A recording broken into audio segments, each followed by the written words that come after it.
So tell us, Amir, what inspired this film, and how did this film come about? I was having a phone call with the line producer who worked with my previous films, and he told me, like, I have a friend who has a couple of ideas for you. I told him sure.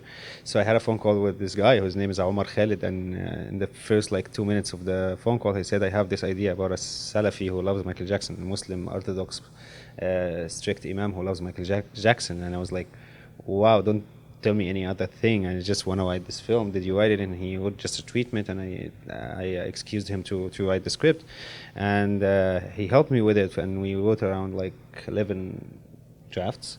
I love the idea because it reminded me of my childhood so much. It's almost an autobiography in a way. I was a Michael Jackson fan in high school, and in the beginning of college I got very religious. So it was like a love letter to my old selves, and it was like turning the page on a long phase in my life where I suffered from identity crisis myself. Right. And do you find, and so on that point and on that topic, do you find this film, Sheikh Jackson, do you find it therapeutic? Very therapeutic, very, very therapeutic. The writing on the film was actually at the same time when I was getting into therapy, actually. And there's a couple of scenes where I put the exact same dialogue I had with my therapist. Like the therapist in the film, played by Basma, a famous Egyptian actress. Actually, she went to my therapist and she sat with her for a couple of sessions just to have her as an inspiration for the role. And when my therapist saw the trailer, she was like, wow, that's me. Actually, Basma. So tell us, how did you find out about the role, and then tell us a little bit about the audition and the casting process for you. Amr first told me about the role, and I was really interested to work with Amr. He was just done with a movie that had a huge success in Egypt. With the different aspects that usually movies in Egypt get success with certain aspects, and he broke that. Yeah. And I was really interested to work with Amr. So for the beginning as an actor, your main aspect that you look at is the filmmaker. So for me it was very interesting. And then he sent me the script, and I was like, Amr, this is my life story in a way, because it's I have a lot of similarities with the character and the character's history, which you basically see in the movie, and his relationships with his father especially. So it was a journey for me. It was a metaphysical journey that I had to portray my emotions and my perception of my own life, and channel it dramatically through the movie. So it was very challenging and very interesting. For me, I don't think Malek was supposed to be in this film, because I mean, I could have shaved my beard and played the younger guy, you know. That was a big debate.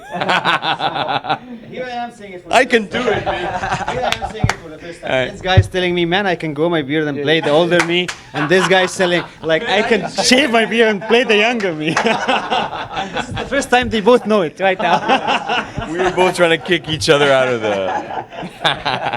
No, but it's amazing to come to the real deal. I was in Amr Salama's first film. We're very good friends for years and years, and I love Malek's work. I love him as a person, and it's crazy because we are very much alike. Yeah. Like even in real life, like when I go out with Malek, when we party, I trip because I see my younger me, dealing, hitting on the girls the way I used to do the same thing.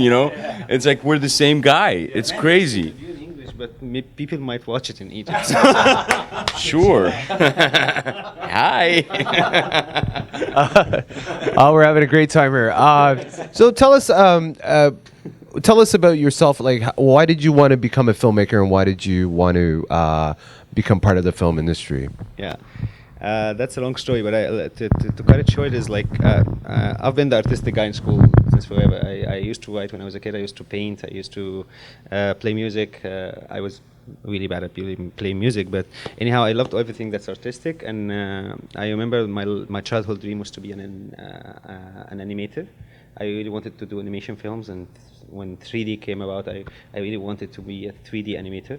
And back then, the scene of 3D animation and animation in Egypt was growing in Egypt. So I thought like actually doing films is the thing that combines all my talents together in a way. And for some reason, all of my life, I saw myself as a storyteller, and I thought that storytelling is my purpose in life in a way. I should tell stories, and I believe that stories are the best way to change societies. It's the best way to transcend above our differences, to cross bridges between humans, and that's why I think filmmaking made very much sense to me. Tell us a little bit about you. Did you have to practice some of Michael Jackson's moves before the actual film? Well, yeah, well, me and Fishawi, we went through dancing rehearsals for like 2 to 3 months. And me, myself, I went to Amr first when we were preparing for the role. And he was like, man, you're too chubby for the role. You have to lose some weight. So like I lost like 15 kilograms or something for the role. But it was very challenging for me and Fishawi for all the dancing rehearsals because we had to do the moves like you saw in the movie. Yes. So we rehearsed for about 3 months, like every day for like 2 to 3 or 4 hours. You play a very intense character in the film, and you seem like not that character at all in real life. But can you explain like how you got into that role? Of course. Well, it wasn't very hard for me because, like Amr too, we both had this identity crisis when we were younger. We were in our early 20s. We both went into being very religious and being very strict and, forbidding everything. Everything is haram, and so I was that man at a point, but I kind of played him like I played this character that I knew, but on an older level. I imagine myself staying as a Salafi till now. So I kind of like took myself back in time and reminisced all the details of me being a Salafi as a young kid, and then portrayed it as a man married with a 14-year-old daughter. Actually, everybody who heard the script before we approached Fishawi said, everybody said it's Fishawi's role. Like, nobody ever doubted it. I don't think there's an actor on this planet that is better for the role than this guy. Nice. Yeah. So For Ahmed, Malek, of course.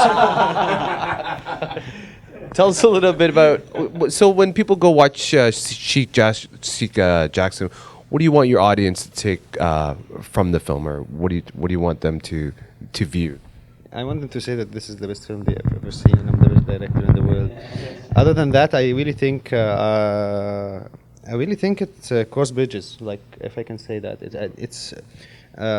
I made 3 films that I'm really proud of. I made 5 films, but 3 of them I'm very proud of because they are about the theme that I'm really concerned with, which is humanizing the other in a way.